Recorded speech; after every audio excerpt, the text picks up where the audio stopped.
পূর্ব দিগন্তে সূর্য উঠেছে, রক্ত লাল রক্ত লাল রক্ত লাল, জোয়ার এসেছে জনসমুদ্রে, রক্ত লাল রক্ত লাল রক্ত লাল। আমি গানের মানুষ, আমি গান গাইতে চাই মুক্ত আকাশে স্বাধীন বাংলাদেশে। আমার কাছে মনে হচ্ছে এখন গান গাওয়াটা আমার জন্য অনেক বেশি ডিফিকাল্ট হয়ে গেছে। যাদের জন্য গান গাইবো তারা তো নেই মাঠে, তারা তো রক্তাক্ত, আমি রক্ত চাই না আসলে। আন্দোলনের সাথে ছিলাম আসলে ছোটোবেলার একটা কথা বলতে চাই যে ছোটোবেলায় যখন শিখেছিলাম যে আইন শৃঙ্খলা রক্ষাকারী বাহিনী বা প্রতিরক্ষা বাহিনীরা আসলে গুলি চালাবে শত্রুদের জন্যে, কিন্তু সেখানে এখন দেখছি নিজের ভাইয়ের উপরে গুলি চালানো হচ্ছে। এটা কোনোভাবে মানা যায় না আসলে। আমরা সঙ্গীতের মানুষ, আমরা অনেক বেশি ইম্পালসিভ হই, অনেক বেশি অভিমানী হই, অনেক বেশি আবেগী হই আসলে। এই আবেগটা আসলে এখন আর আবেগের মধ্যে নেই। এটা একটা হৃদয়ের রক্তক্ষরণ হচ্ছে, একটা প্রতিবাদ বের হচ্ছে।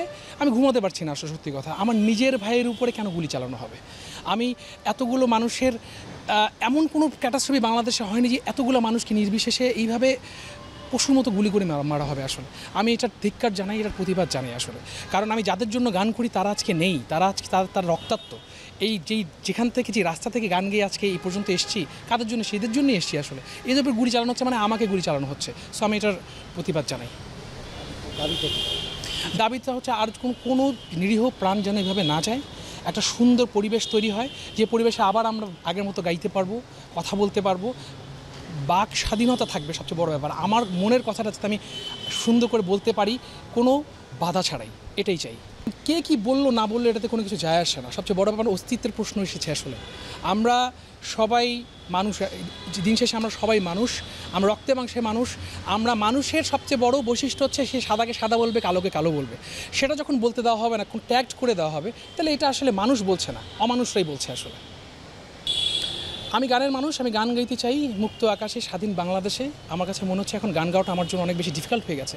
যাদের জন্য গান গাইবো তারা তো নেই মাঠে, তারা তো রক্তাক্ত, আমি রক্ত চাই না আসলে। শিল্পী সমাজ সবাই এখানে জড়ো হয়েছে। আমরা রবীন্দ্র সরোবরে গিয়েছিলাম, ওখান থেকে আমরা সবাই এখানে এসেছি। তো দেশে যা হচ্ছে, ছাত্রদের সাথে যা হচ্ছে, সেটা অবশ্যই কারো কাম্য নয় এবং আমরা চাই সুষ্ঠু একটা ব্যবস্থা চলুক দেশের মধ্যে। এবং সঙ্গীত শিল্পী যেমন আমাদের একজন কমরেড আছে হান্নান, র্যাপার হান্নান, তাকে অন্যায়ভাবে অ্যারেস্ট করা হয়েছে। তো আমাদের বাক স্বাধীনতা, গান গাওয়ার অধিকার, ছবি আঁকা, নৃত্যকলা, আমরা তো এ নিয়েই বাঁচি। তো এই জিনিসটার জন্য যদি আমাদের অ্যারেস্ট করা হয় তাহলে সেটা কখনোই কাম্য নয়।